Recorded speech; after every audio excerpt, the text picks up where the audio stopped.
ठीक है सर। ठीक है सर, क्योंकि अब बॉटल तो ठीक है।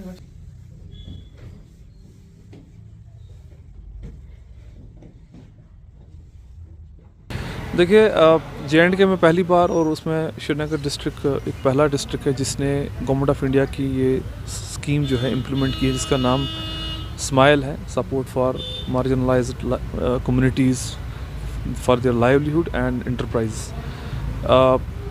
इज़ अ कम्प्रहेंसिव स्कीम जिसमें हम जो लोग एक्ट ऑफ बेगिंग के साथ इन्वॉल्व हैं, जो हमारे कुछ लोग यहाँ पर आपने देखा होगा श्रीनगर में बहुत जगह ये हैं, और बहुत सारे लोग भी कंप्लेंट करते हैं।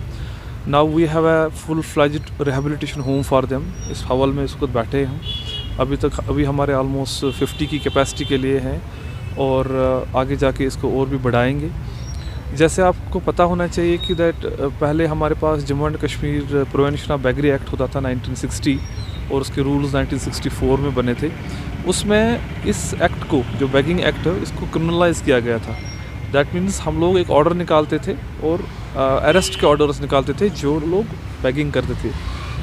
लेकिन आगे जाके उस एक्ट को जो है that was struck down by the high court, ठीक है, इन 196 पेज जजमेंट, और जिसमें वेलफेयर स्टेट के बारे में बताया गया है। प्रॉब्लम जब हम किसी चीज़ को देखते हैं बेगिंग में, वो देखते हैं कि ये बेगिंग कर रहा है और ये मिनेस है हमारे लिए।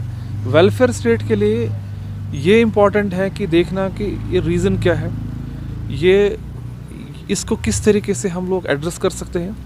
इसी में गवर्नमेंट ऑफ इंडिया ने, ठीक है, इसमें बहुत सारे इंटरवेंशंस रहे, internationally as well as nationally बहुत सारे इंटरवेंशन, ह्यूमन राइट्स NHRC से भी कुछ गाइडलाइंस आए, सुप्रीम कोर्ट से भी कुछ गाइडलाइंस आए, तभी गवर्नमेंट ऑफ इंडिया ने स्माइल स्कीम जो है लॉन्च की है। इसमें दो कंपोनेंट है, एक है comprehensive rehabilitation for the transgenders, और दूसरा है कि कंप्रहेंसिव जो रिहेबिलिटेशन है for the people involve in the act of begging. ये दो कंप्रहेंसिव स्कीम्स है इसमें।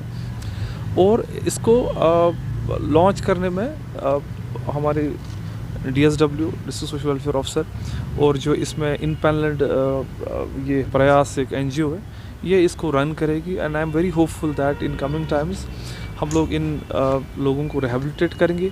नॉट ओनली जब हम रिहेबिलिटेशन की बात करते हैं, एक तो उनके लिए होम है जहाँ पर वो बैठ सकते, रह सकते हैं, खाने का इंतज़ाम है वहाँ पर, और दूसरा स्किल एम्पावरमेंट, उनको किसी तरीके से किसी इंटरप्राइज में, किसी रोज़गार में इनको हम मुब्तला करें। जैसे आपने देखा हुआ, अभी तक हमारे पास 4 ट्रेड्स पे हम लोग काम करेंगे, जिसमें बुटीक है, टेलरिंग एंड कटिंग है, और हमारे पास बल्ब मेकिंग है, या और भी कुछ ट्रेड्स हमारे पास यहाँ पर हैं। इनको हम इसमें इन्वॉल्व करेंगे। न ये सिर्फ बैठने की जगह नहीं है, बल्कि एक फुल फ्लेज्ड रिहेबिलिटेशन होम है, जिसमें स्किल एम्पावरमेंट भी होगा इन सभी लोगों का, और लेडीज़ के लिए अलग है। और साथ ही साथ जो बच्चे हैं involve in the act of begging है, उनको हमने डोर डील किया है विद स्कूल्स, उनको हम स्कूल्स में भेजेंगे। मुझे लगता है इससे अच्छा जो स्माइल स्कीम इम्प्लीमेंटेशन आज श्रीनगर में हो रही है, इससे अच्छा वेलफेयर स्टेट का कोई डेफिनेशन नहीं हो सकता है, जहाँ पर हमने ऐसी मार्जिनलाइज्ड कम्युनिटी को और जो लोग एक्ट ऑफ बेगिंग में इन्वॉल्व है, उनके प्रॉब्लम को एड्रेस कर लिया।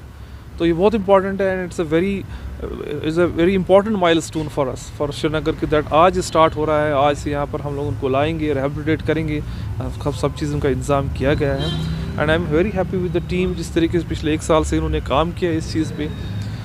बहुत साफ मीडिया पर्सन्स हमें कहते थे जी बेगिंग हो रही है, मिनेस है, इनको अरेस्ट करिए। तो मैं ये कहना चाहूँगा that now we have an alternative for them. अब हम उनको लाएंगे और रिहेबिलिटेट करेंगे, ये हमारा काम है। स्टेट का जो वेलफेयर स्टेट का काम ही यही है। हम किसी कम्युनिटी को, कुछ लोग जो एक्ट ऑफ बेगिंग कर रहे थे उसको क्रिमिनलाइज नहीं कर सकते थे, जो कि कोर्ट ने भी कहा। तो अब उनको रिहेबिलिटेट करेंगे और उससे बहुत फ़ायदा मिलेगा।